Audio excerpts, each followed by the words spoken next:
Ahí están llegando todavía personas que vienen a ver y a escuchar a este periodista, corresponsal de guerra, que ha estado nada menos que en la guerra de Malvinas y que tiene tanto para decirnos, no solamente de la guerra, sino también de lo que ocurrió después.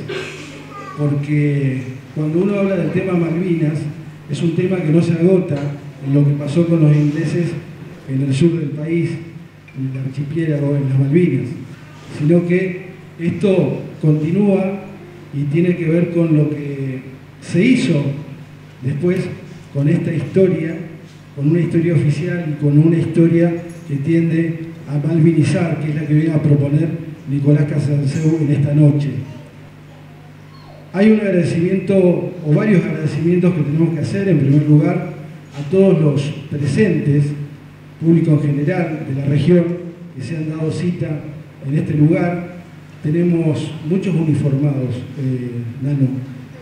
Veo que hay una gran representación del Regimiento de Tanque 7 de la ciudad de Chajalí, ¿puede ser? Exactamente, al segundo jefe y a toda la formación, a los voluntarios que han venido a participar esta noche. Un aplauso para ellos y el agradecimiento.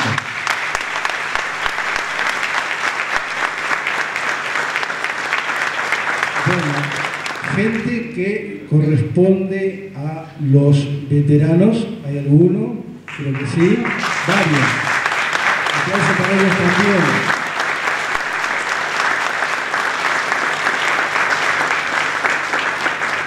Hay docentes, alumnos de escuelas que se han interesado también y están acá, así que para ellos un fuerte aplauso también.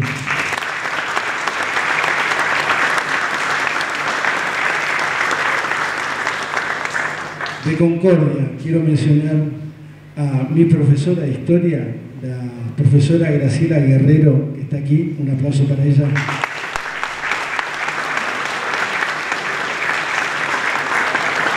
Por supuesto, las autoridades municipales, Nano. Exactamente. De la ciudad de Villa del Rosario. De Villa del Rosario, miembros del gabinete municipal también. Queremos saber, Juan Carlos, nos preguntábamos esto antes de dar inicio a esta noche, a la disertación de Nicolás, si hay veteranos de guerra, en este caso, que pertenezcan a fuera del departamento Federación, aquí de Entre Ríos, si puedan levantar la mano. Veteranos de la guerra de Malvinas, allá vemos a uno de ellos. Yo soy veterano de guerra de Tucumán, que parece que fue olvidado. Un aplauso para este veterano.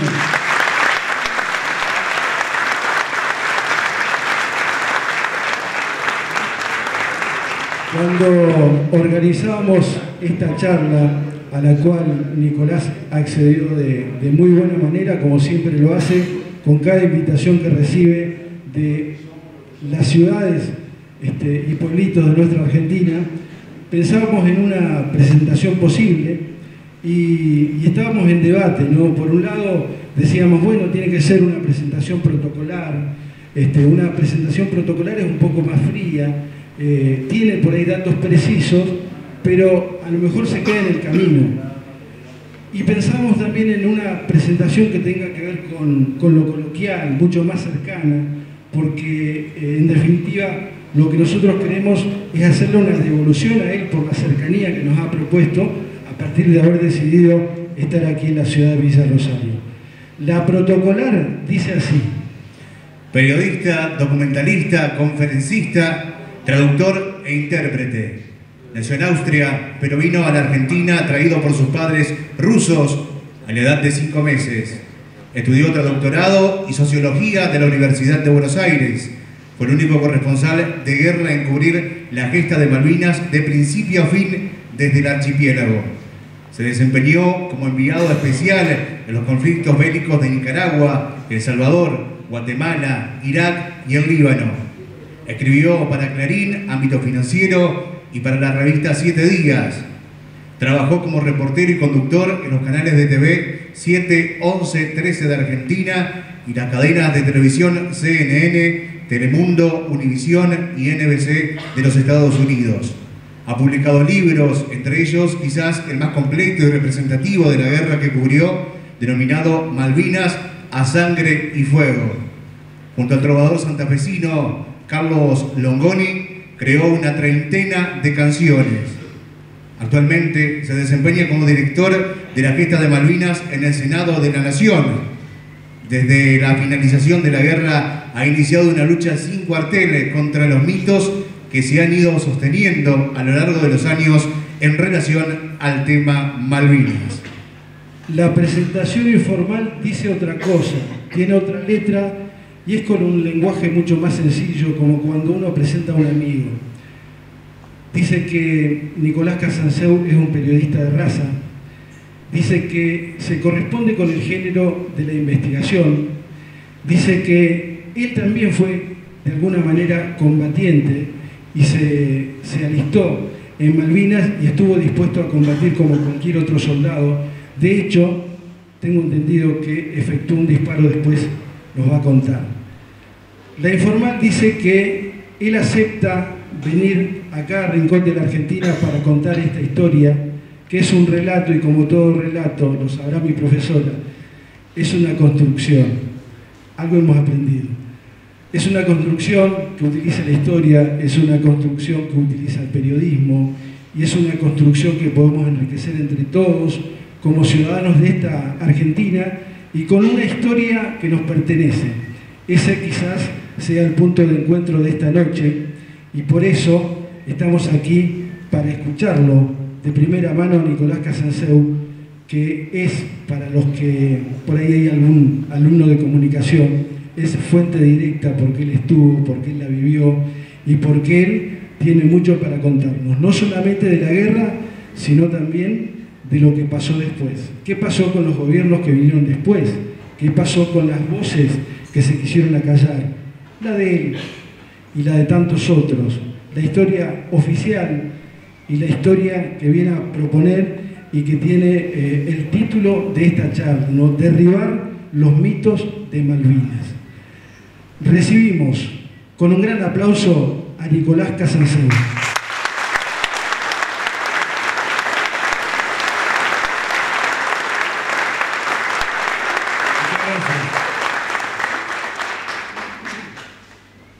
Hay un cantante argentino que dice: si la historia la escriben los que ganan, quiere decir que hay otra historia, la verdadera. El que tenga oídos que oiga. Así que voy a empezar por el final, después de la Guerra de Malvinas. Después de la Guerra de Malvinas nos escribieron una historia que es calco de la versión del vencedor. Sin darnos cuenta, algunos quizás sí, hemos repetido, hemos sido la mano de obra de la versión británica de la Guerra de Malvinas. Y esto no es conspiracionismo, esto es algo bastante lógico si uno entiende que el fin de toda guerra no es fundamentalmente vencer al ejército enemigo, entrar a la ciudadela enemiga, sino poner de rodillas a ese pueblo para que no lo vuelva a intentar. ¿Y cómo se lo pone de rodillas? Humillándolo.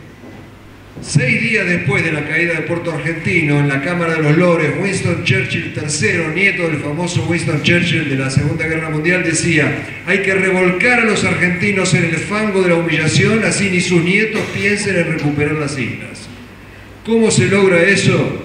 Con estas ideas fuerzas falaces que se abatieron sobre la sociedad argentina al día siguiente de la caída de Puerto Argentino y que nos mostraron una historia falsa de Malvinas.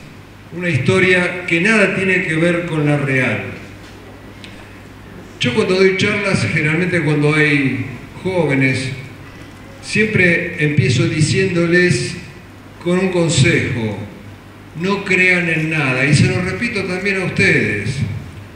No hay que creer en nada. Para creer está Dios, la Virgen, los santos. Fuera de eso, todo hay que someterlo a la duda. Y nosotros los argentinos, lamentablemente, somos muy crédulos. Lo que dicen los diarios o lo que dicen los políticos, enseguida lo aceptamos como una verdad revelada.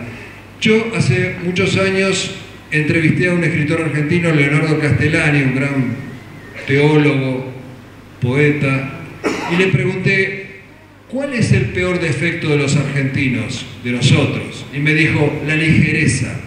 Todo lo tomamos por arribita, no profundizamos. Entonces, todas estas ideas, fuerzas falaces con las que nos bombardearon para humillarnos, y la humillación es la madre del sometimiento, nos quieren sometidos, por eso nos han inculcado tesis derrotistas, porque nos quieren sometidos. Esa humillación nace de la propaganda inglesa y se puede rastrear a la propaganda inglesa. Por ejemplo, uno de estos mitos fue que fue una guerra de la democracia británica contra la dictadura argentina. Ah, sí, pero si sometemos eso a la duda, que nunca lo hacemos, y analizamos cómo, y entonces cómo Inglaterra fue a la guerra aliada a Chile, o Pinochet era un demócrata, o por qué nosotros teníamos armamento británico, por ejemplo, teníamos lanzamisiles blowpipe portátiles de fabricación británica, lo mismo que tenían ellos. ¿Por qué? Porque los democráticos británicos se lo habían vendido a la democrática junta del general Videla. Hipocresía y desinformación. Por eso yo siempre digo, sometamos todo a la duda. Veamos todo por el filtro del sentido común. Hablemos con los protagonistas, hablemos con los enemigos, escuchemos al enemigo. Y no nos dejemos llevar por esas ideas fuerzas con las cuales los políticos, los periodistas, muchas veces nos llevan por un camino equivocado. Se ha dicho hasta el cansancio y se sigue diciendo que estábamos de antemano condenados a la derrota. Por empezar, nadie está de antemano condenado a ninguna derrota, ni en la vida personal, ni en una guerra. Todo depende de la voluntad que uno tenga. Y no soy yo, son los jefes militares británicos los que han dicho, después de la guerra, que estuvieron a un tris de retroceder, es decir, de ser vencidos. Porque en el continente hubo toda una marea de propaganda triunfalista, sobre todo de los medios privados, no tanto del gobierno, sino de los medios privados, que hacían creer que estábamos ganando la guerra. Hay dos estudios, uno de un radical, un ministro de Alfonsín, y otro de un historiador más joven, Alejandro Amendolara, que demuestra que las versiones del Estado Mayor Conjunto estaban mucho más cerca de la realidad que las versiones de la prensa privada. ¿Por qué? Porque quería vender ejemplares. Por eso gente publicó, estamos ganando en una etapa, después seguimos ganando. Después yo vi una publicidad de gente, de la revista Gente, que decía, hundimos la flota. Lo vi en un diario que había quedado tirado en un Hércules que había burlado el bloqueo y yo me había subido a ese Hércules en esos momentos de gran tensión en que descargaban y cargaban cosas en Malvinas antes de partir. Y después bromeábamos con mi camarógrafo. Cuando todas las noches nos bombardeaba la escuadra, decíamos, ah no, pero eso debe ser la escuadra de Burundi o de Ceilán o de Paraguay, porque la inglesa ya la había hundido la revista Gente. Bueno, esa desinformación, cabe acotar además que la revista Gente, al día siguiente de la caída del puerto argentino, de triunfalista se convirtió en derrotista. Publicó una nota sobre que no habíamos atacado al Invencible, y sí lo habíamos atacado. Entonces, una de las cuestiones que en historia siempre es muy importante es ver qué dice el enemigo. Y el enemigo dice que estuvieron a un tris de retroceder.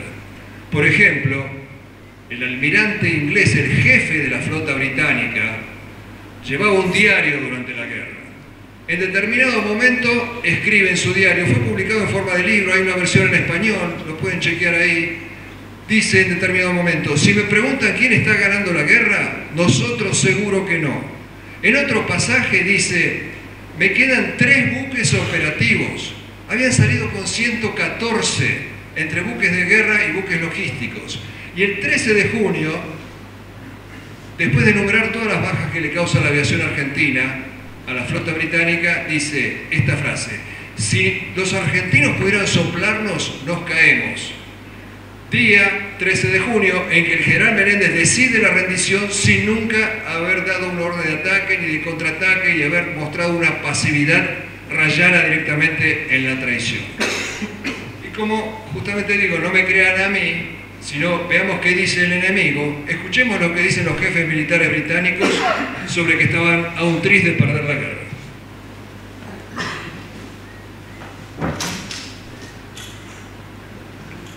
I always thought the Falklands victory on our part was a close run.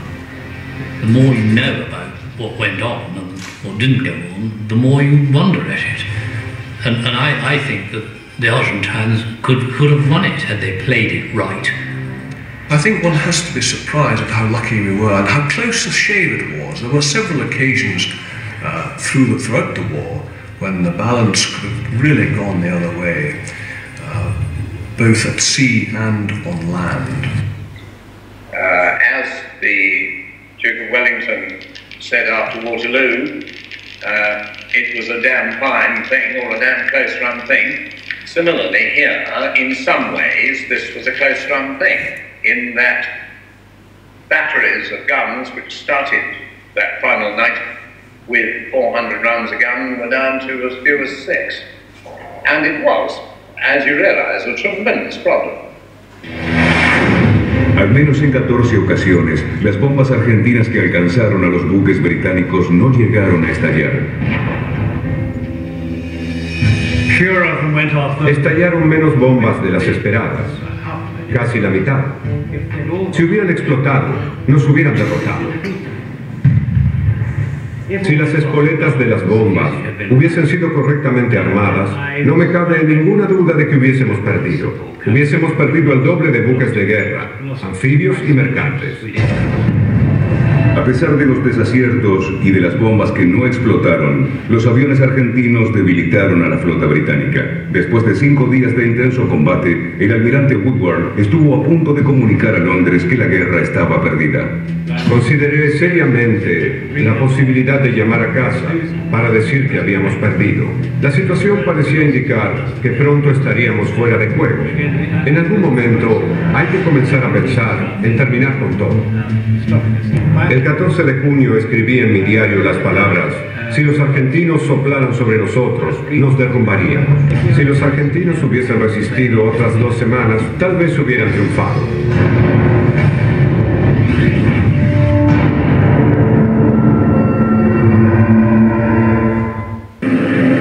The final bombardment brought the guns down to their last half-dozen shells. There was a naval bombardment too, but the task force had suffered such heavy damage that the ships couldn't provide the gunfire support that had been planned.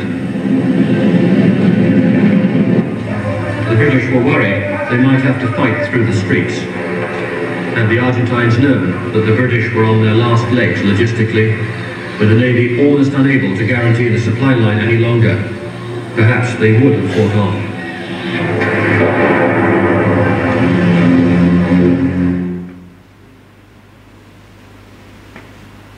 ¿Por qué los argentinos no resistieron 2 semanas más? No fue por los soldados de 18 años, fue por los generales y almirantes de 50 años que nunca se jugaron en la guerra de Malvinas.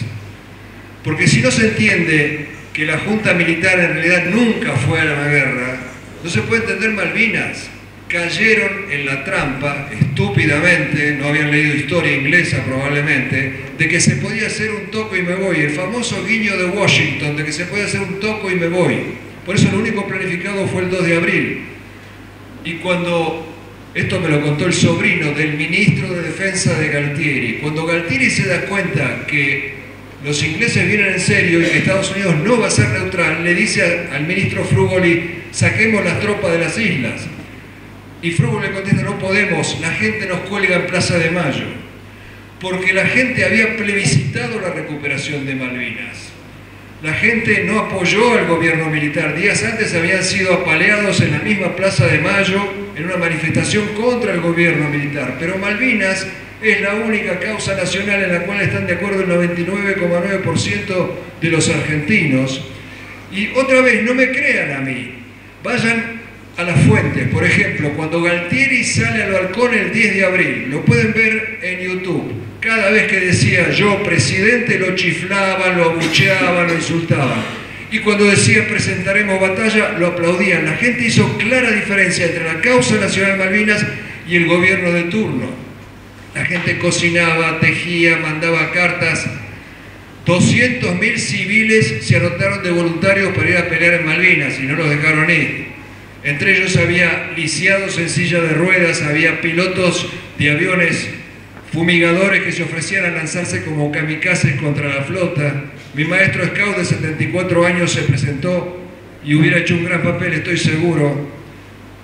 Era una causa nacional y popular. Están muy quemados esos términos ahora, pero así lo fue, porque nadie fue por la junta militar, fue porque Malvinas es un objetivo nacional. De hecho, en esa época la grieta era mucho más honda que ahora, y sin embargo, fíjense ustedes que se armó un comando conjunto entre terroristas montoneros, dinamiteros, con oficiales de la Armada que semanas antes se estaban matando entre ellos.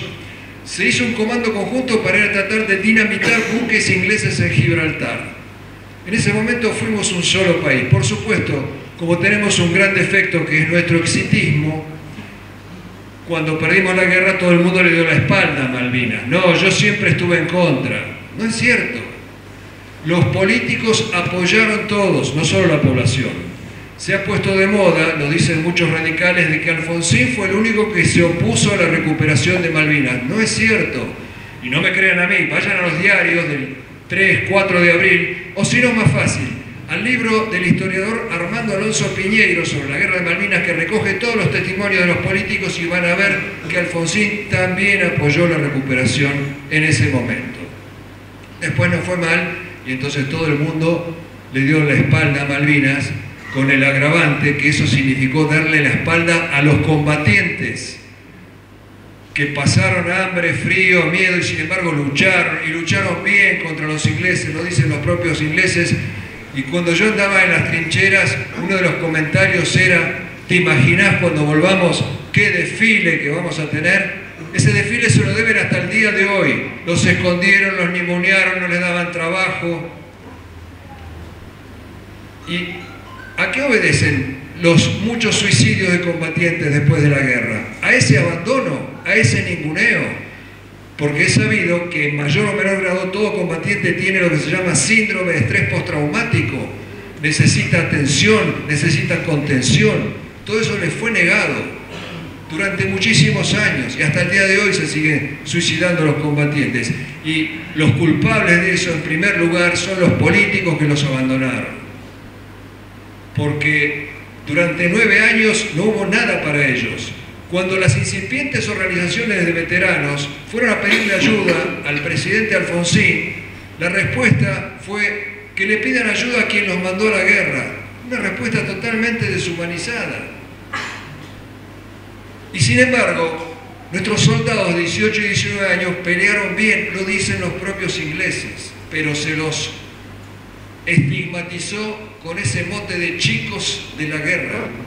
Mandamos chicos a la guerra, implicando que solamente eran dignos de lástima, pobrecitos, mandamos chicos a la guerra. Y como, insisto, lo dice el padre Castellani, todo lo tomamos por arribita, nadie se detiene a decir: para, ¿qué edad tenían nuestros soldados? 18 y 19 años. Ah, bueno, ¿y qué edad tenían los soldados ingleses?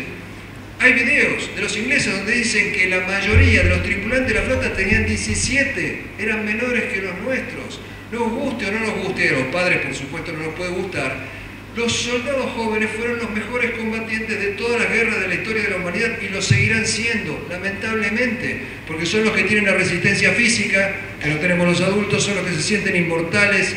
No fuimos una excepción, todo lo contrario, nuestros soldados tenían más años en muchos casos que los propios soldados ingleses. Y además se habla de que no estaban bien preparados. La clase 62 tenía un año para prepararse, la clase 63 seguramente tuvo 2 meses, pero el soldado es el reflejo del jefe. Si el jefe es bueno, un año basta y sobra para prepararlo, y hasta 2 meses, porque convengamos que para tomar un obús del cajón y llevárselo al sargento que va a disparar el cañón no hace falta un diplomado en física cuántica.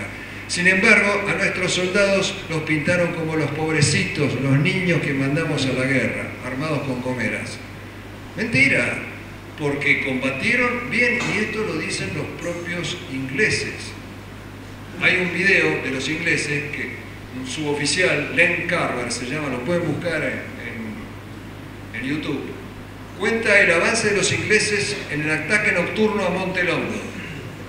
En medio de la noche dice que detrás de una roca sale un soldado argentino y les dice: ¡hey, hombre! Y les empieza a tirar de la cintura. Mata al inglés que va delante del que relata, hiere al que relata, y Y cuenta este suboficial que sobrevive que para sacar al soldado argentino detrás de la roca tuvieron que tirarle con un misil antitanque. Esos eran los mal llamados chicos de la guerra. Y esto no es de ninguna manera una glorificación de la guerra, porque la guerra es lo peor que le puede pasar al ser humano.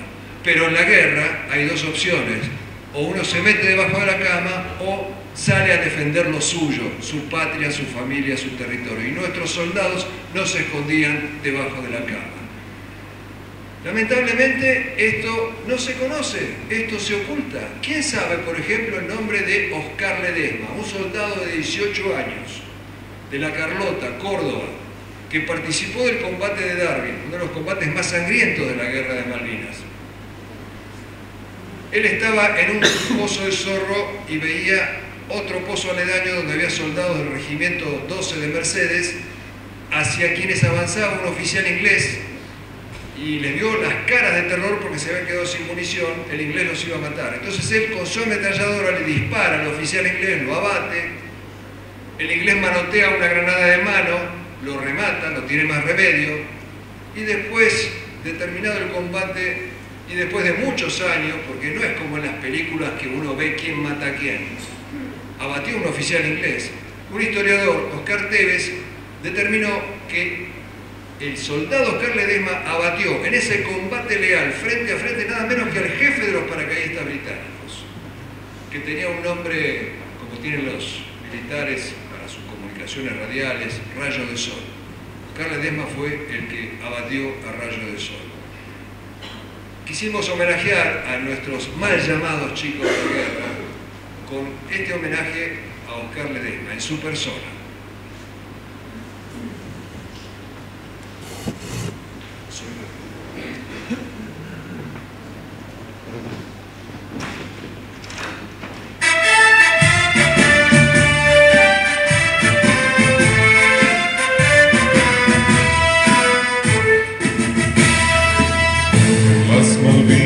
Jugué un rol, yo abatí a rayo de sol.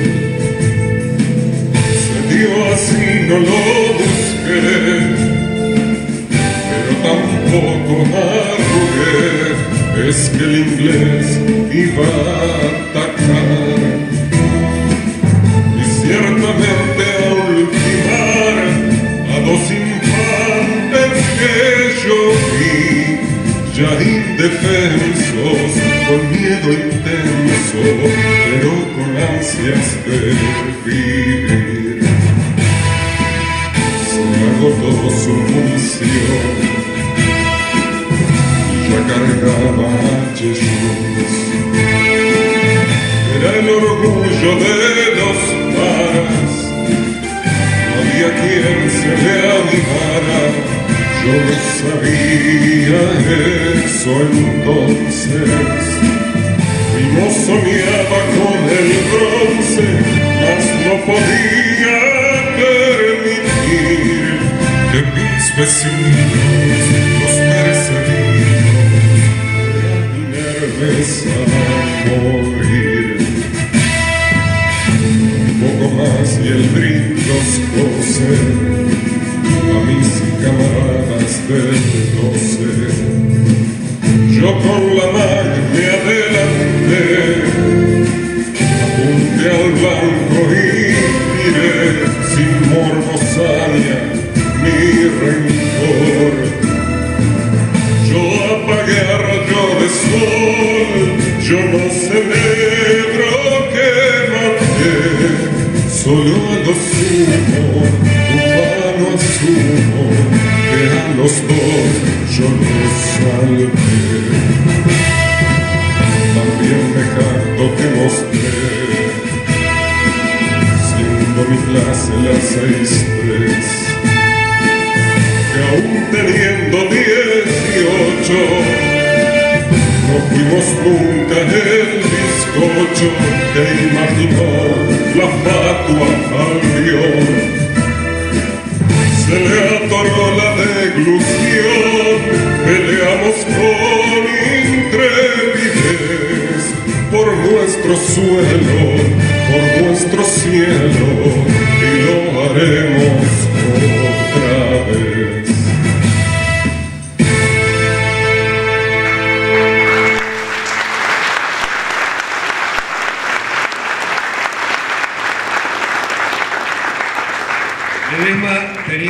18 años, era clase 63, por lo cual tenía 2 meses o menos de instrucción. Pero insisto, el soldado es siempre el reflejo del jefe. No hay malos soldados, hay malos oficiales. Y su jefe era el teniente Esteves, heroicamente muerto en el combate de Darwin, que convirtió a esos muchachos de 18 años en 2 meses en un puño de hierro que detuvo al inglés durante 5 horas en la batalla de Darwin, Goose Green. Y los propios ingleses dicen que combatieron como leones. La guerra, obviamente, lo acabo de decir, es lo peor que le puede pasar al ser humano. Es bestialidad, es destrucción, es barbarie. Pero también en la guerra, como en cualquier situación extrema, se puede ver no solo lo peor del hombre, sino también lo mejor del hombre. En la guerra se caen, como en cualquier situación extrema, todas las caretas. Nadie puede presentar lo que no es. Y uno observando ve por ahí un león que se achica y se convierte en un pollito mojado, y un pollito mojado que saca pecho y se convierte en un halcón. Y uno ve a una persona mala ya directamente convertirse en diabólica, y ve a una persona buena rozar la santidad. La guerra desnuda, las situaciones extremas desnudan. Y lo que yo pude ver en la guerra es justamente tanto una cosa como la otra, pero lo que hay que rescatar son esos ejemplos de amor al prójimo, en que fue muy pródiga la guerra de Malvinas. Porque uno se pregunta por qué combate un soldado. Combate por la patria. Es verdad, pero es un concepto tan elevado, altísimo, pero tan elevado que llega a convertirse en poco menos que abstracto. En lo concreto, el soldado combate por el que tiene al lado, a la derecha y a la izquierda, que por ahí ni conoce su nombre, y es capaz de dar la vida por él. Nuestros soldados cumplieron con esa máxima de Cristo del Evangelio de San Juan, que dice: no hay mayor amor que el de aquel que da la vida por sus amigos. Nuestros soldados daban la vida por sus amigos. Y esto es absolutamente necesario que lo conozca la sociedad argentina, porque esos ejemplos son los que elevan a una sociedad.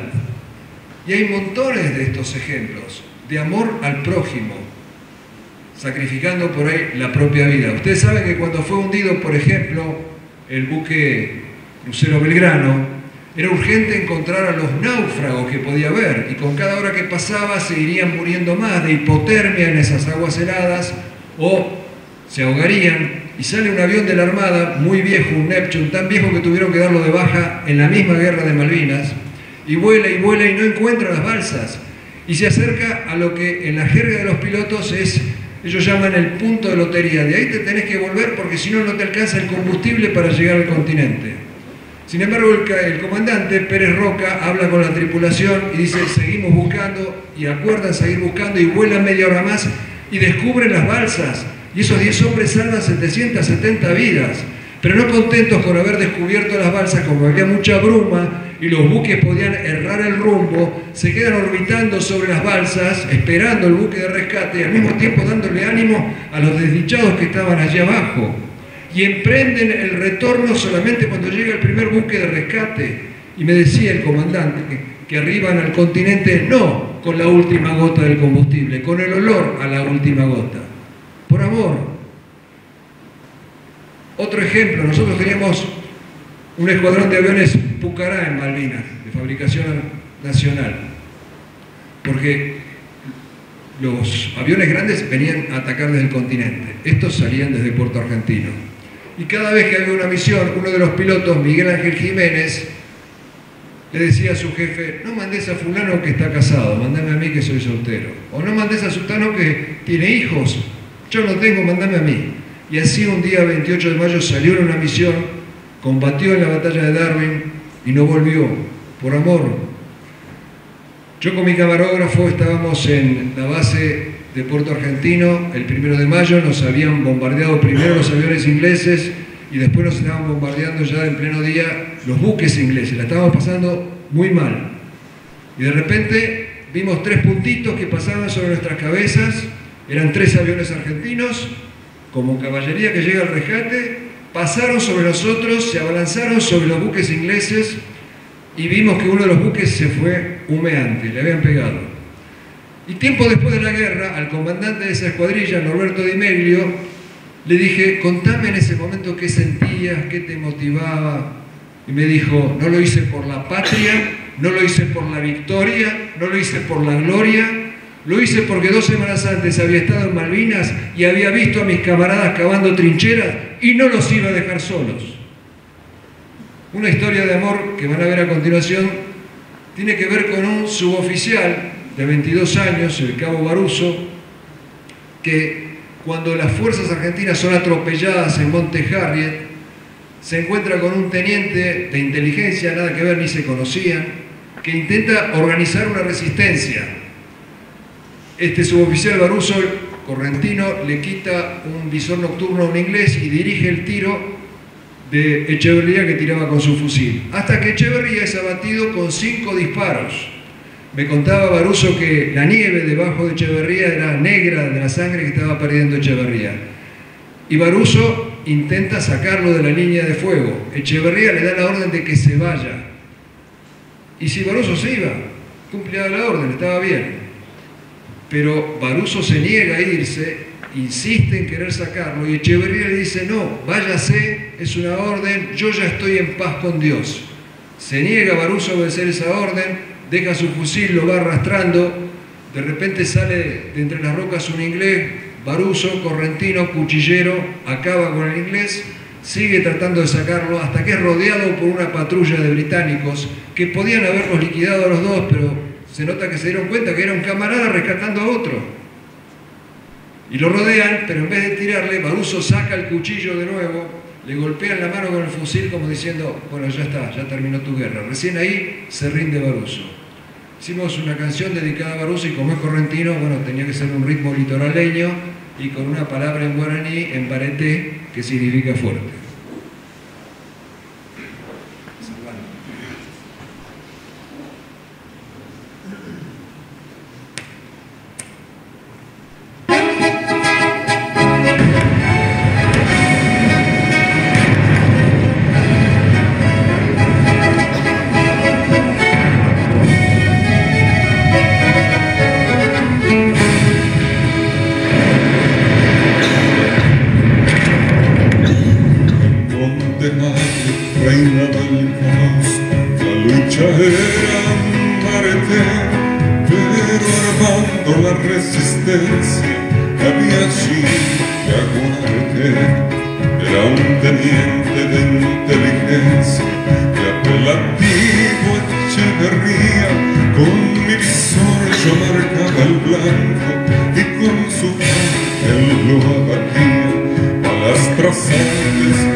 Insoportables de fiero ardor, cargué al teniente hasta ser rodeado, saqué el cuchillo una vez más.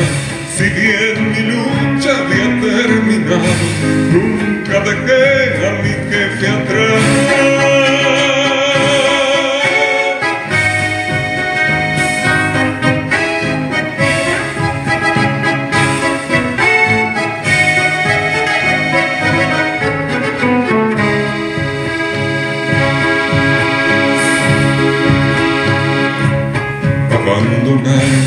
Ni que me maten, soy correntino y soy leal.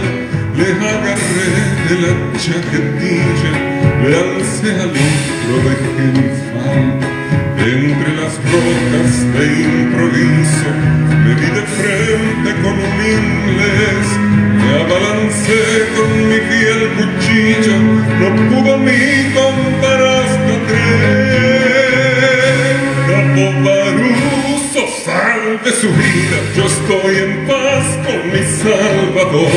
Son demasiadas mis 5 heridas, insoportables de fiero ardor.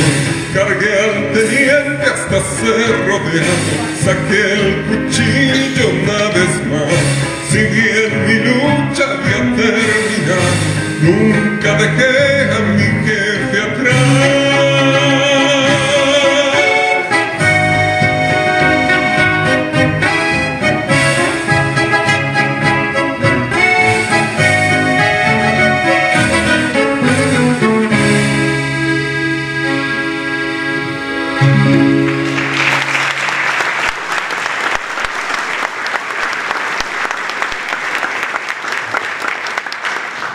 Nosotros generalmente copiamos de Estados Unidos lo peor. Lo bueno, no. Por ejemplo, los héroes. En Estados Unidos, en el ejército de Estados Unidos, el hombre que recibe la más alta condecoración al valor en combate, Baruso recibió la nuestra, la más alta condecoración al valor en combate, a ese hombre en Estados Unidos lo sacan del frente. Ese hombre no debe morir, tiene que ser un ejemplo viviente. Puede seguir en el ejército pero sin arriesgarse.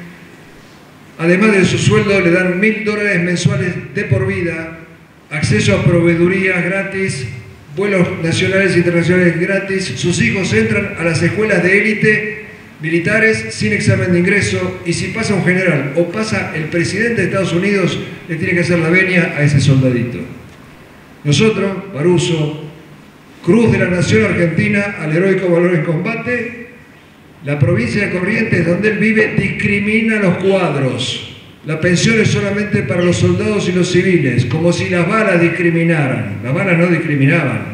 Entonces Baruso no cobraba la pensión, tenía que trabajar con síndrome de estrés postraumático muy agudo. No es lo mismo matar a alguien de un tiro con un fusil que pelear a cuchillo como lo hizo él.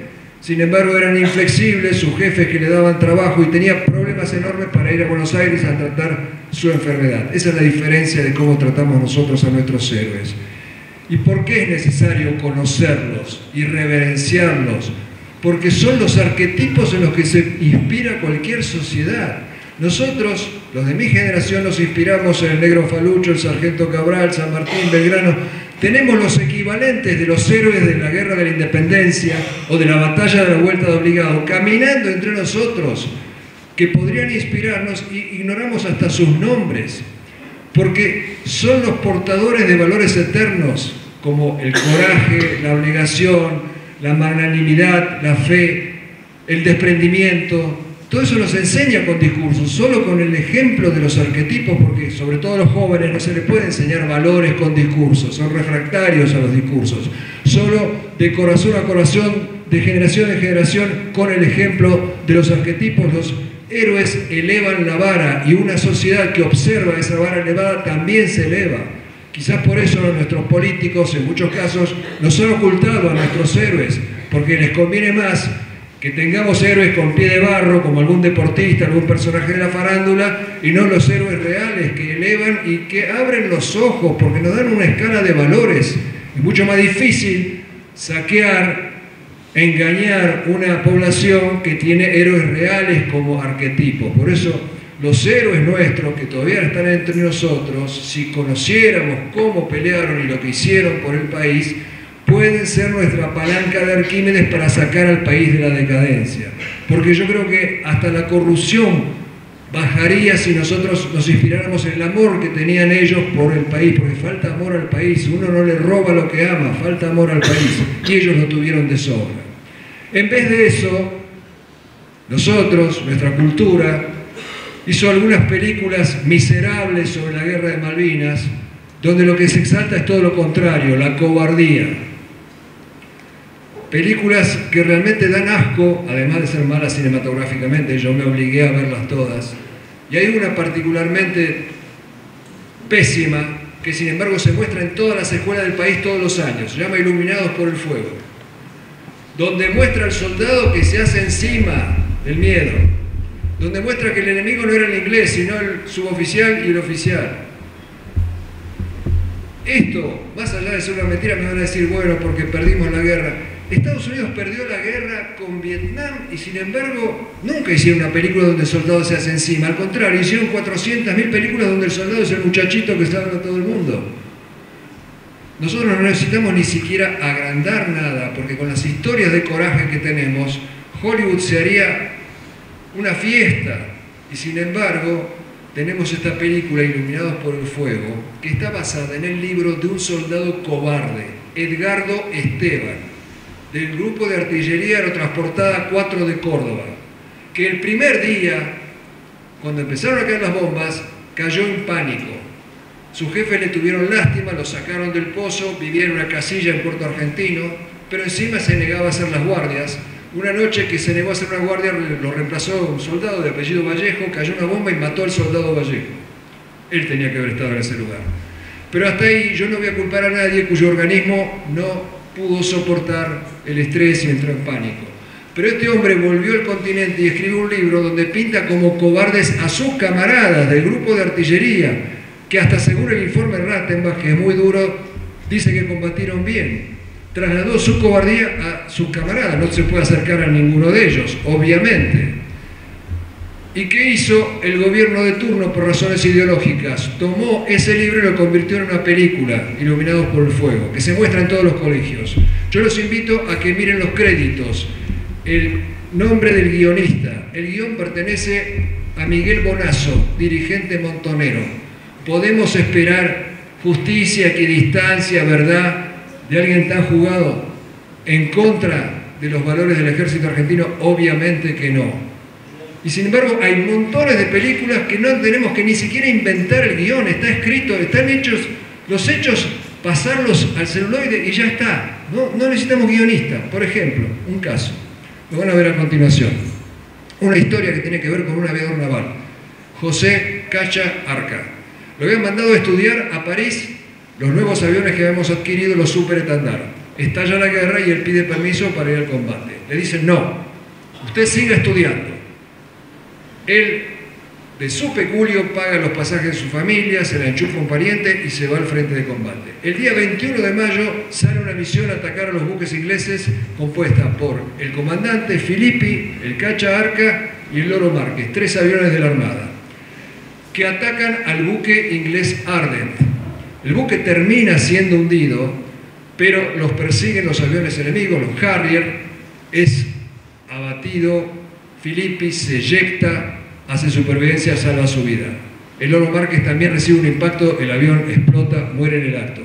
Y Arca, que está muy dañado su avión, es perseguido por los Harriers y no tiene con qué tirarles. Entonces lo que hace es empezar a embestir al avión enemigo. Y ya sea porque no tenía más combustible o más ganas de pelearse con un loco como Arca, el Harrier se va. Arca, con el avión muy dañado, enfila hacia Puerto Argentino, donde quería aterrizar. No podía hacerlo porque la pista era muy corta.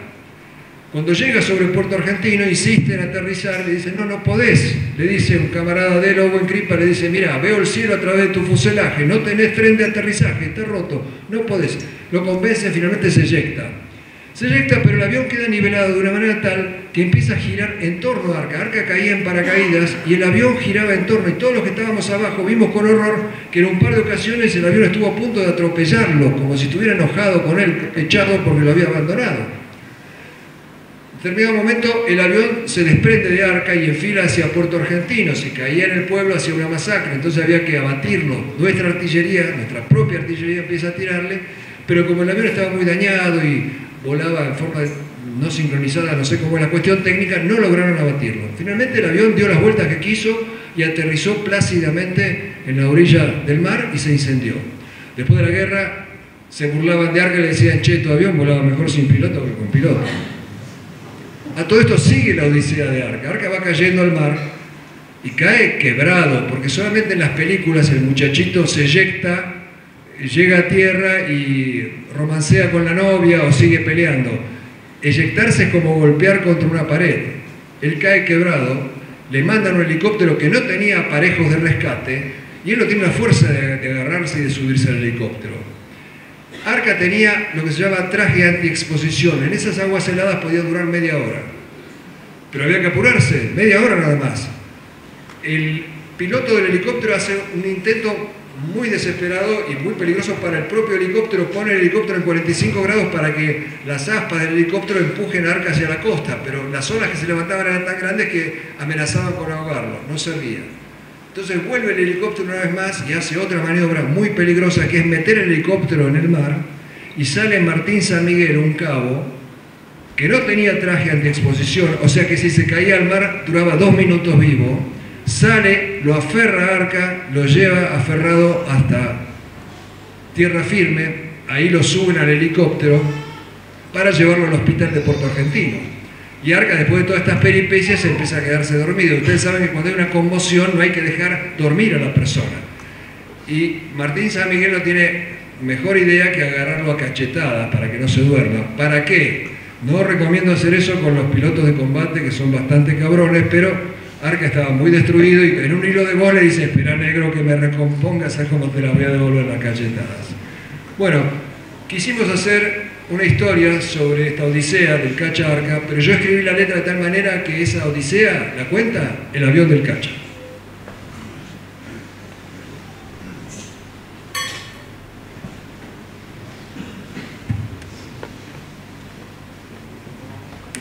El día de ayer cumplimos una misión de combate ordenada por la superioridad contra blancos navales ingleses en el canal de San Carlos, en las Islas Malvinas.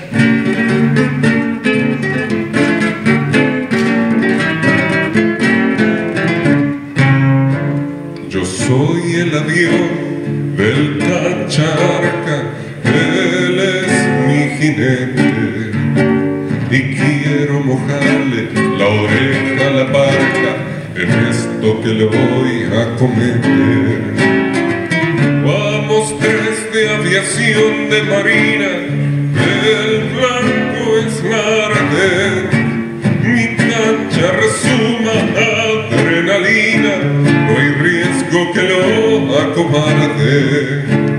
Filipi adelante, emboca su bomba y yo también la perforo a esa fragata que como una trompa ataca tercero del oro. Faena cumplida y arde el arden, mas ya están encima los carriers.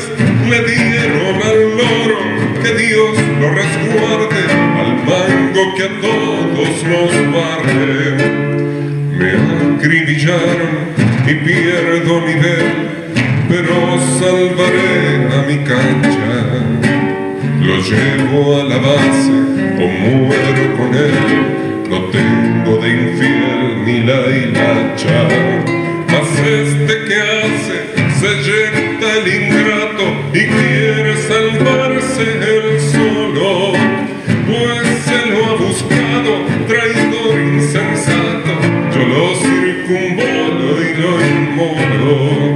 Le erré por un pelo, por un alfiler, mejor porque igual quiero al Cacha. Y mientras voy rumbo al atardecer, que él vuele hacia su muchacha. Pero esto es el colmo, me tiran los nuestros y Cacha, vos ni te afligís. En vez de hacerme este pase siniestro, hubieras seguido en París.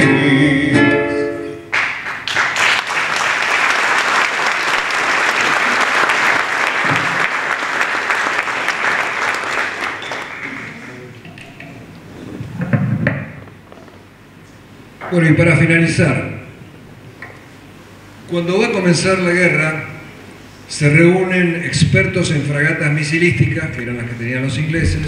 Nosotros teníamos dos, pero no las hicimos entrar en combate, nuestros almirantes no participaron. Y le dicen a nuestros pilotos: miren, estas fragatas misilísticas son prácticamente inexpugnables. Ataquen en masa, 10, 12 aviones contra una fragata, la mayoría van a ser derribados, quizás el último avión pueda hundir una fragata. Por suerte nuestros pilotos no hicieron caso a esta agorería y atacaron a los Güemes, apareciendo de improviso, golpeando y desapareciendo. Y de esa manera diezmaron a la flota inglesa. Para eso tenían que volar a ras del agua, lo que es muy peligroso, a casi 1000 kilómetros por hora, para no entrar demasiado temprano al lóbulo del radar de los ingleses, para no ser detectados. Cuando eran detectados, les tiraban con todo, tenían que atravesar esa barrera de fuego y poner las bombas en el puente de la fragata. No es como los aviones modernos que tiran el misil a 40 kilómetros de distancia. Y así todo, cuando después hacían el escape, tenían 10 minutos de combustible, perseguidos por los aviones Harrier, contra los cuales no tenían chance porque los norteamericanos le habían dado el misil Sidewinder L, con lo cual fueron derribados la mayoría de nuestros pilotos. Y así todo, con esas dificultades, diezmaron a la flota británica. El mundo no entendía lo que pasaba, abría la boca en admiración y en desconcierto. ¿Cómo puede ser? Eran aviones, los A4, la mayoría de nuestros aviones eran A4, de la época de la guerra de Corea. Nuestros pilotos suplieron 30 años de diferencia, porque las fragatas inglesas eran de alrededor de los años 80, suplieron 30 años de diferencia tecnológica con pericia, con coraje y con mística sobre todo religiosa, porque eran profundamente creyentes. Habían sido educados en la Escuela de Aviación Militar en las enseñanzas de un filósofo católico nacionalista, Jordán Bruno Yenta, que había sido asesinado antes de la Guerra de Malvinas por la guerrilla marxista, que les había inculcado ese amor por la patria extremo del cual habla, por ejemplo, el poeta latino Horacio, que dice: dulce y decoroso es morir por la patria. Así lo consideraban ellos, y además, como eran creyentes, sabían que la muerte no era el final. Por eso no había nada más peligroso que un piloto argentino recién confesado. Yo a uno de ellos, a Pablo Carballo, en determinado momento le dije: che, Pablo, dicen que ustedes atacaban drogados. Y sacó vehementemente el rosario del pecho y dijo: sí, esta era nuestra droga. Hay historias de los pilotos argentinos en la Guerra de Malvinas que hasta es difícil de comprender desde el mero punto de vista del instinto de autoconservación tan natural en el ser humano. Por ejemplo, había escuadrillas que salían a la mañana y escuadrillas que salían a la tarde. El día 12 de junio llega una orden de atacar la flota a las 12:15 y los de la mañana dicen: ya estamos listos, salimos nosotros. Y los de la tarde: no, son 12:15, nos toca a nosotros. Ese día de 8 aviones volvieron 4. Se peleaban por salir en misiones de las cuales probablemente no volverían. Y muchas veces, una vez más, tenemos que enterarnos por los británicos de cómo pelearon los nuestros, porque acá se ocultó. El mismo almirante que yo les mencioné, Woodward, el libro está en español, lo pueden buscar, se llama Los 100 días, cuenta cómo pusimos fuera de combate a la fragata Brodsworth. Dice que venían 2 pilotos argentinos, hay en internet una foto que tomó un oficial inglés del buque, de la Brodsworth, que se los ve, esos 2 puntitos que atraviesan una maraña de estallidos que estaban tirando con todo. Y cuenta el almirante inglés que los radares de los lanzamisiles los habían enganchado ya, con lo cual eran hombres muertos. Si el radar te engancha, el misil no puede errarle. ¿Y qué hicieron estos 2 jóvenes pilotos volando a ras del agua a casi 1000 kilómetros por hora con todos los ingleses tirándoles? Se pusieron ala con ala. Y los radares, que tenían 2 blancos, vieron un solo blanco, se desorientaron, no salieron los misiles y pusimos fuera de combate a la fragata Brodsworth. Estas historias no las conocen en Argentina, tenemos que ir al libro de un inglés para conocerlas. Nosotros con mi amigo y hermano de la vida Carlos Longoni, este poeta y músico, quisimos rendirle un homenaje a los halcones, los pilotos en particular. Pero pensamos que sería bueno combinar ese homenaje con un homenaje a las mujeres de los combatientes. ¿Por qué? Porque las mujeres, las madres, las esposas, las novias, las hijas, sufrieron aún más que los combatientes, yo creo, porque uno se tortura mucho más imaginando el peligro que puede estar pasando un ser querido que siendo uno mismo el que ve el peligro de frente. Y sin embargo los apoyaron, los bancaron. Y esta es una historia real. Este piloto, Pablo Carballo, aparentemente inquietó especialmente al jefe del escuadrón, al vicecomodoro Cini, que se comunica con la mujer, con Mirta, y le dice: mira, Mirta, tu marido está muy loquito, lo van a matar, hace algo. Y Mirta se comunica con el marido, pero no le dice: para un cacho, baja un cambio, pensá en nuestros hijos. Le dice: hacé lo que tengas que hacer, yo voy a criar a tus hijos, pero antes de que te maten, déjame ir a darte un beso. Esta es la historia de la amada del halcón.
podía salvar con la fuerza del querer. Lo amó, lo amó, lo amó y él volvió. Esquivó, esquivó, esquivó del sí o el no. El halcón no cayó, pues su amor lo escudó y cuidó. Haz lo que debas hacer, con firme voz le anunció que a tus hijos criaré dignos retoños de halcón. Solo y por última vez, deja que vaya a besarte antes que hiera el inglés tu rostro y tu estandarte. Lo amó, lo amó, lo amó y él volvió. Esquivó, esquivó, esquivó del sí o el no. El halcón no cayó, pues su amor lo escudó y cuidó. La cita muy poco duró. Pronto un tren la alejó, pero su amor lo blindó. Más de un misil desvió. Era un gallardo halcón, loco de furia y valor, a quien estando en acción salvó la que era su amor. Lo amó, lo amó, lo amó y él volvió. Esquivó, esquivó, esquivó del sí o el no. El halcón no cayó, pues su amor lo escudó y cuidó.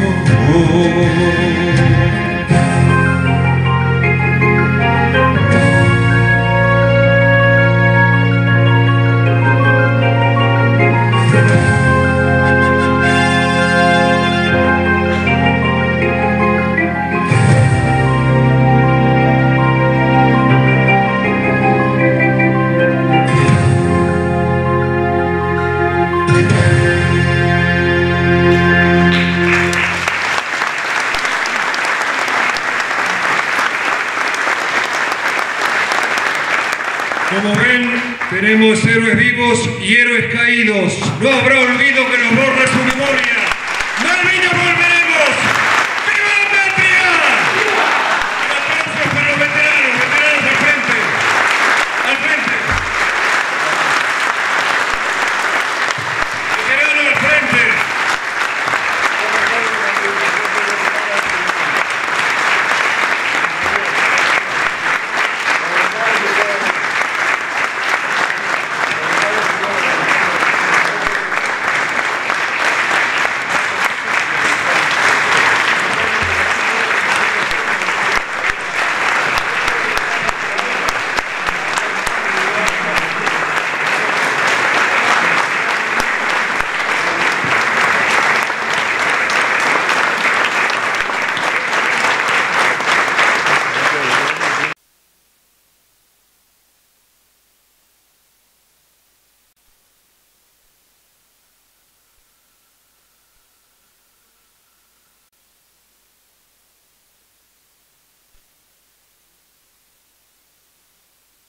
Para que le entregue un obsequio y le dedico unas palabras a Nicolás por haber estado aquí. Buenas noches, Bienvenido, Nicolás, es un honor tenerte en Villa del Rosario. Vamos a Malvinas, para quienes éramos muy chiquitos en ese momento y no tenemos demasiados recuerdos, pero sí familias, padres, abuelos, tíos, docentes y profesores que también nos han enseñado y transmitido. Y bueno, nosotros a diario nos vemos con ellos, con los veteranos que ya son amigos para nosotros. Gracias, realmente nos enorgullece tenerte, sabemos de tu buena disposición, que lo haces con mucho gusto, porque sos un combatiente más. Así que un pequeño gesto desde el área de cultura del municipio te queremos acercar. Gracias.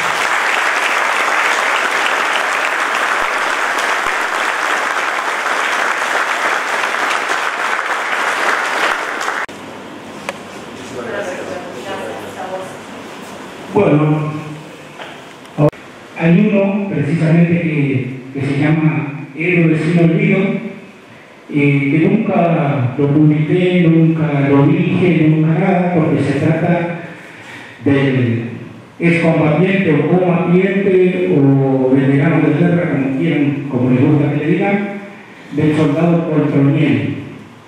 Se habla tantas cosas de Poltronieri que yo quiero saber, la verdad, quiero saber si él realmente estuvo y permitió el repliegue de sus camaradas. Bueno, es un tema doloroso porque todos creímos, todos quisimos creer que teníamos un Rambo, el soldado Poltronieri. Y fue avalada esa creencia por la máxima condecoración al valor en combate. Nadie se le podía ocurrir que el ejército argentino, los generales de aquella época, hubieran dado al Tum Tum una condecoración tan importante. Pero siempre no fue muy verosímil la versión de lo que él había hecho en la guerra, pero lo atribuíamos a que era analfabeto, que no se sabía explicar, etc. Hasta que salieron sus propios camaradas a testificar que ninguna de esas proezas de Rambo son ciertas. Poltronieri fue un soldado más, lo cual ya es una gran gloria y un gran honor. No hacía falta inventarle cosas como solo detuvo a 600 soldados ingleses, eso nunca pasó. Mentira también que dijo a los oficiales váyanse, que yo me quedo solo. O sea, esos oficiales tendrían que haber sido fusilados si realmente se fueron y dejaron al soldado solo. Lamentablemente se cayó la imagen de Poltronieri, lo cual le hace daño a la causa Malvinas, porque mucha gente malintencionada va a decir, bueno, mintió, todo debe ser mentira. Fue un gran daño que causó el mito de Poltronieri.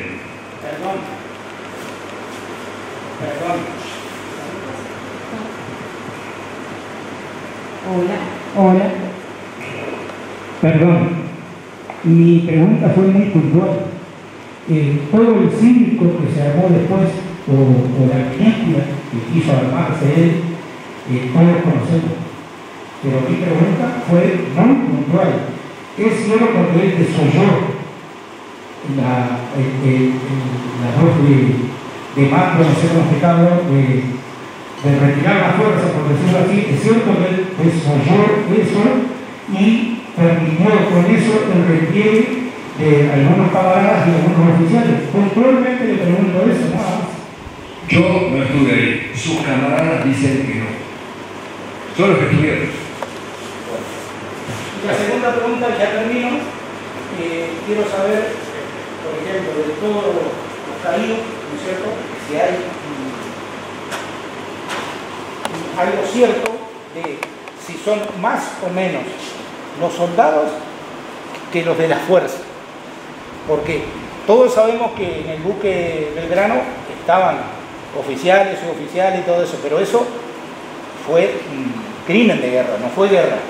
Entonces, lo que yo quiero saber de los 600 y pico, o no sé cuántos, 649 creo que son, de los caídos, si hay más cantidad de soldados o de gente de la fuerza, que son los que están pagos para ir al frente. Bueno, hay un estudio que a mí me lo mandó el jefe de la compañía de comando, Mario Castañeto, que demuestra que fueron más los caídos en proporción suboficiales y oficiales que soldados conscriptos. Pero teniendo en cuenta sí, teniendo en cuenta. Ahí sabíamos, sí. Sí, hay un estudio sobre el tema, sí. Adelante, por favor. Yo quería preguntarte, vos lo entrevistaste a Bombo en Tripa. Sí. Quería que cuentes para que la gente que no conoce... Bueno, hablando de películas, ¿no? De lo que se puede hacer. En su chat escribió Bombo en Tripa, un piloto naval que en Malvinas tenía un avioncito de entrenamiento. Era también una escuadrilla como los Pucará que salían a atacar a los ingleses desde Puerto Argentino, no desde el continente. El día 21 de mayo le dan una misión, ir a ver si llegaron los ingleses a la bahía San Carlos. Por doctrina tienen que salir siempre dos aviones. Uno tenía la goma pinchada, él sale igual, no debía haber salido, sale igual. Llega al estrecho San Carlos y ve a toda la flota. Ya había cumplido su misión, tenía que volver y decir, vi la flota, está allá. No, se lanza sobre el primer buque que tiene más cerca, la fragata Argona, donde desenraja sus cohetes y sus cañones, con ese avioncito de juguete casi, de entrenamiento, y después hace el escape zigzagueando entre los buques de la flota para que no le puedan tirar porque se tirarían entre ellos. Sale de la zona de peligro y dice, mi jefe no me van a creer que hay tantos buques en el estrecho. Tengo que ser más concreto. Y vuelve a meterse en la boca del lobo y va dibujando en el anotador que los pilotos tienen en la rodilla la disposición de los buques de la flota. Acá reproduzco el dibujo ese que él hace, mientras le tiraban todo. Vuelve a Puerto Argentino gritando, hice mierda una fragata, prepara el armamento que vuelva a salir. No lo dejaron salir porque ese avión no era para combatir contra esos buques de gran porte. Y otra anécdota más, cuando ya no podía salir, porque los ingleses estaban encima, él le da la orden a sus mecánicos de que preparen trincheras. Y viene un jefazo y le dice, Owen, ¿qué le pasa? ¿Qué está haciendo? No, estoy preparando trincheras, yo con mis mecánicos vamos a recibir a los ingleses fusil en mano. ¿Usted está loco, Owen? Mire que yo voy a sacar la banderita blanca en 2 minutos. Lo que hizo Owen fue sacar su Colt Police, se la puso en la cabeza y dijo, usted tiene 1 minuto para irse de acá o es hombre muerto. Ese es nuestro héroe, Owen Green.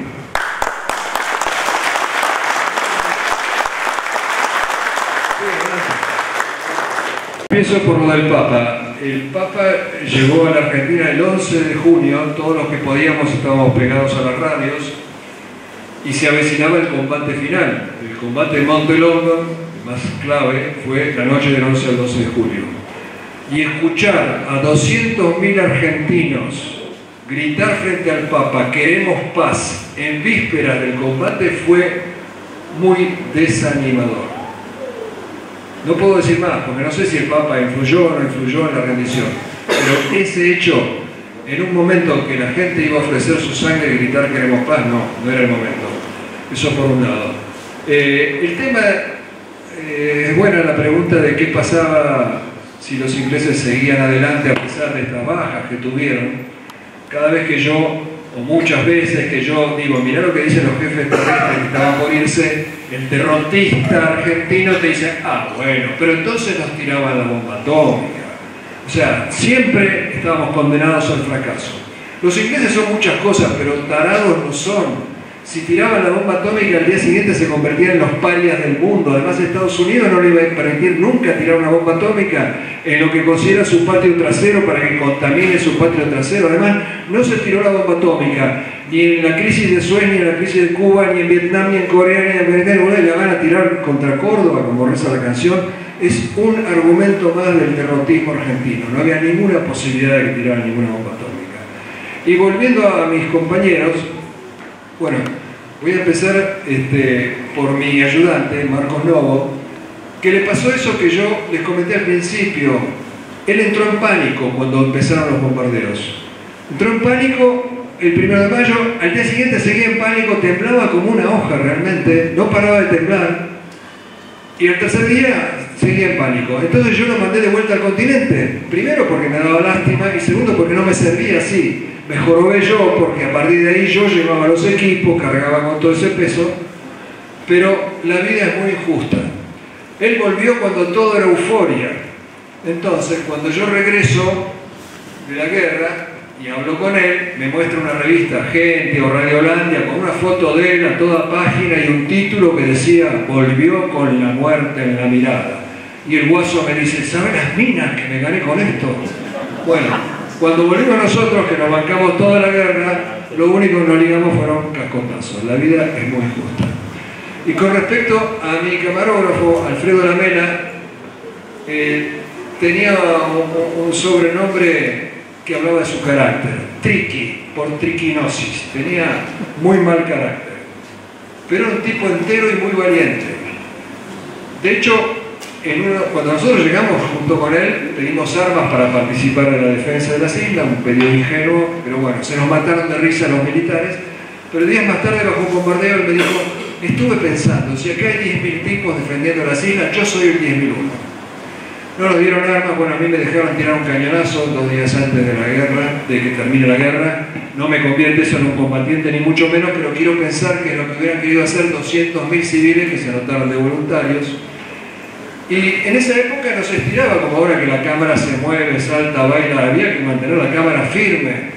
Y lo cual no es fácil cuando uno está en un bombardeo. Bueno, él nunca se agachó, era sagrado. Además, como le molestaba el casco, si se ponía la cámara al hombro, él no usaba casco. Y bueno, como él no usaba casco, yo tampoco usaba casco. Pero yo siempre digo que el hecho de que él no se agachaba ante las balas podía haber sido un oficial de granaderos.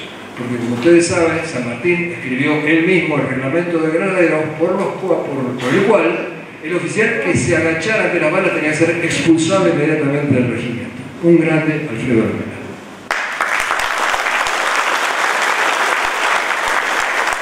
Ni siquiera la redonda, veíamos en un ángulo de 45 grados, teníamos una visión muy acocopada, muy chiquita. Entonces para nosotros, tu palabra, tu visita, tu pequeña charla, porque no eran prolongadísimas, para nosotros era aire fresco. Muchas gracias. Noel.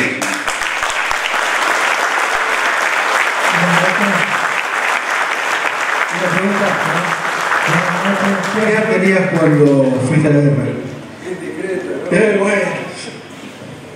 Yo tenía 33 años y cumplí 34 en Malvinas, y un grupo de gente de Fuerza Aérea me hizo una cena con lo poco que había, y el mejor regalo de mi vida, no superado hasta el día de hoy, un par de medias de lana. Bueno, la pregunta, Nicolás, con la edad que tenés, con la experiencia como periodista, con la visión panorámica, ¿no?, de escuchar las voces propias del país, las extranjeras, si vos tuvieras la posibilidad de volver a ese tiempo, a Malvinas, con esta experiencia y con esta visión, ¿cómo te hubieses comportado? ¿Hubiese sido diferente o no?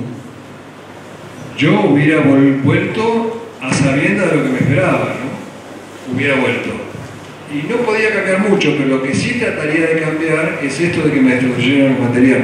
No tenía la posibilidad técnica de hacer copias. Pero entonces supongo que con esta experiencia, bueno, trataría de guardármelas hasta después de la guerra. No sé cómo hacer. No era la época que la tecnología te permitía hacer un backup. Buenas noches. Quiero hacer una pregunta. Primero agradecerle a la municipalidad que haya podido estar hoy acá, después de tanto tiempo, que somos de la misma clase más o menos, y hemos gastado muchas pilas para escucharlo en esa contienda. Quería saber cómo se refugiaban ustedes, los periodistas, en ese momento. ¿Tenía un lugar especial o estaba a la buena de Dios? Bueno, por empezar, en abril entraban bandadas de periodistas y se volvían en el mismo vuelo, nadie se quería quedar. Yo ni siquiera era corresponsal de guerra con carnet. En ese momento existía el corresponsal de guerra que tenía su carnet. Después me di cuenta que ese carnet servía para ir a tomar café al edificio Libertador, al edificio de Libertad.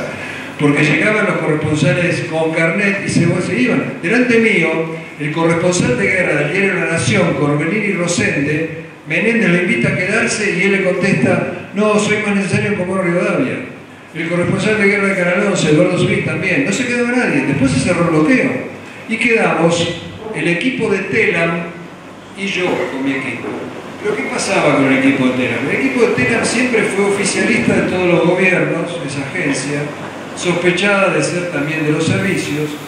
Entonces estos muchachos publicaban notas inventadas. triunfalistas a más no poder. Por ejemplo, que los Pucará habían atacado el portaaviones, cosa imposible, no servía para eso.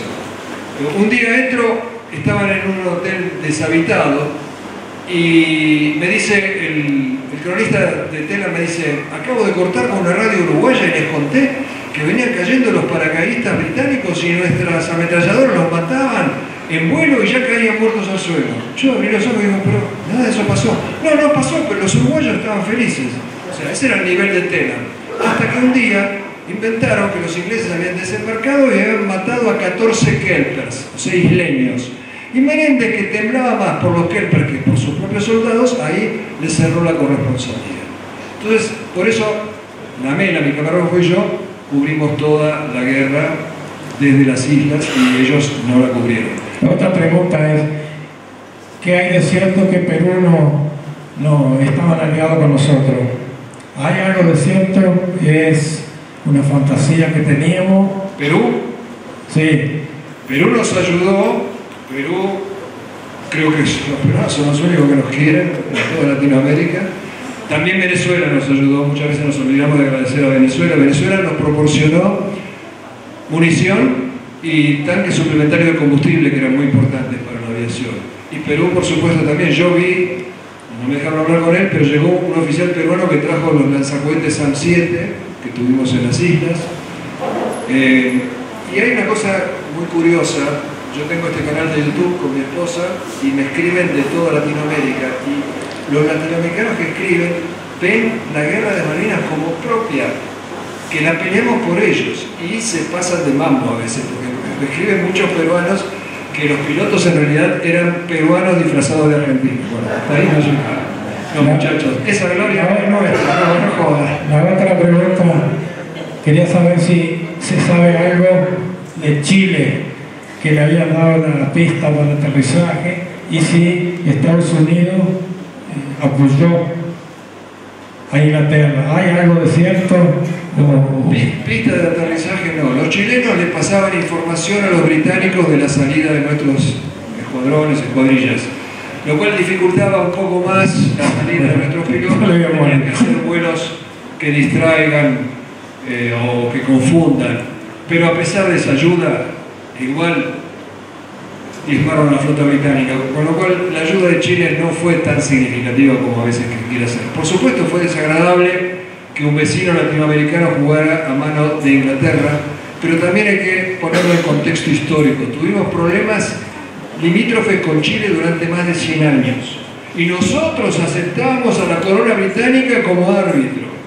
Y en el 78 nuestros aviones cargados de bombas ya estaban despegando para destrozar Chile, porque éramos inmensamente superiores militarmente en ese momento. Por suerte se evitó esa guerra, pero uno no puede exigir que 4 años después los chilenos nos miraran bien. Muchas gracias. No hay que confundir la decisión del dictador Pinochet con la decisión del pueblo. Muchas gracias, bienvenido a nuestro pueblo. Bueno, fue duro, porque a mí me sacó del medio primero el gobierno militar y después el gobierno de Alfonsín me prohibió. A quien yo no conocía, pero como Alfonsín tenía un odio especial a todo lo que tuviera que ver con Galtieri, porque habían sido ambos cadetes del liceo militar, parece que Galtieri era el que le hacía bullying a Alfonsín y otro integrante de esa misma camada, Arguindegui, lo protegía. Y esa relación de amor-odio siguió toda la vida. Tanto así que cuando empiezan a meter presos a los generales por violaciones a los derechos humanos, meten presos a todos, menos a Arguindegui, que era ministro del Interior de Videla, es decir, responsable número 1 de la seguridad de los ciudadanos, es decir, responsable número 1 de las desapariciones. Nunca lo tocaron porque era amigo personal de Alfonsín. Alfonsín transmutó esa bronca contra Galtieri contra Malvinas. Prohibió conmemorar el 2 de abril. Hizo sacar los restos del primer héroe yaquino del Panteón y tirarlo en un cementerio a Mar del Plata en un lugar espantoso. Dijo que la guerra de Malvinas fue un carro atmosférico. Ese día Owen Kripa pidió la baja en protesta por esa frase. Lamentablemente muchas veces la pequeña historia explica la gran historia, esa fobia que contra todo lo que tuviera que ver con Malvinas. Y bueno, cuando termina el régimen militar, Los mayores por ahí se acuerdan, había un locutor parecido a Hemingway, Merellano, Miguel Ángel Merellano. Lo nombran director de ATC, me convoca para trabajar, yo respiré aliviado. Sale la noticia de que voy a estar en un programa de televisión, me llama Merellano y me dice, lamento, te prohibieron. ¿Quién me prohibió? Bueno, obviamente yo no, yo te convoqué a trabajar. ¿De dónde vino la orden? Secretario de Cultura, Carlos Gorostiza, escritor para mayor vergüenza. Voy a ver, me dice, no hagas olas porque es peor. Yo fui a verlo. Me recibe Carlos Gorostiza al lado del subsecretario de Cultura, Marcos Aguinis, otro escritor. Y así frente a frente me dicen que no tengo derecho a trabajar porque soy la cara de Malvinas. Lo cual para mí es un honor que me supera. La cara de Malvinas son los que hundían un buque, yo soy apenas un mero reportero. Me supera, pero bueno, para ellos era un insulto. Entonces pregunto, ¿y quién dio la orden? Y me contesta Gorostiza, ¿qué importa si la dio Trócoli o Alfonsín? Años después, a mí Eduardo Requea me había dado trabajo un tiempo en Cablevisión. Él cuenta en la revista Noticias que cuando él me dio trabajo, lo llamó Alfonsín para reprocharle por qué había contratado a ese facho. O sea, me odiaba a mí sin que yo le hubiera hecho nada, solamente porque yo, para él, era la cara de Malvinas. Así que la pasé bastante mal, obviamente. Los soldados muchas veces cuentan que tienen pesadillas, las bombas, las explosiones. Yo también tengo pesadillas, pero de otra índole. Yo tenía 4 hijos. Mis pesadillas hasta el día de hoy son que me quedo sin trabajo. ¿Cómo? No.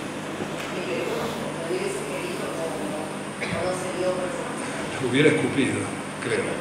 Porque quería dejar sin comer a mis hijos. Yo no le hice nada. O sea, con el trabajo se juega. Hay periodistas presentes, estoy viendo algunos del multimedio, Roxana Marchesi, Fabián Coulerí, Marcelo Picio está por acá también, bueno, Jairo Panoso del Digital de Villa Rosario, alguno en representación de la raza que quiera preguntar. Junilda Varela también me dice que está por acá, la cobertura de ITEL y Multimedios Chajarí. Quería preguntarte, Nicolás, ¿qué heridas te quedaron de esa guerra? ¿Qué heridas te quedaron de esa guerra y si las pudiste sanar? Habría que preguntarle a mi esposa. No, yo creo que no estoy tan loco ni mucho menos, pero lo que pasa es que también hay que ubicarse. Yo no tenía 18 y 19 años como ellos, yo ya era un hombre maduro, yo había ido por mi propia voluntad, a mí me gustaba eso. Aunque suene políticamente incorrecto, yo disfrutaba de la adrenalina. Y me pasó a mí, y si haces una encuesta entre los soldados te van a decir lo mismo, fue mucho peor la posguerra que la guerra. Bueno, ahora sí, vamos cerrando. Bueno, la última, dejamos la última, cortita, y cerramos. Pero pregunta, no declaración. Usted dijo ya, creo que al principio de la charla, que por ahí hay que preguntarle a los adversarios las cosas. Yo le hice una pregunta por Poltronieri y usted dice que hay todo un circo, el cual yo coincido.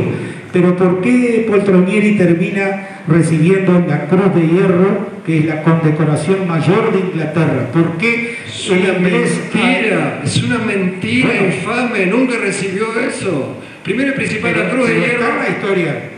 La habrá comprado. La Cruz de Hierro es una condecoración alemana, no inglesa, es puro trucho. Bueno, ahí está, derribó el último mito de Malvinas. Un aplauso para Nicolás Castañón.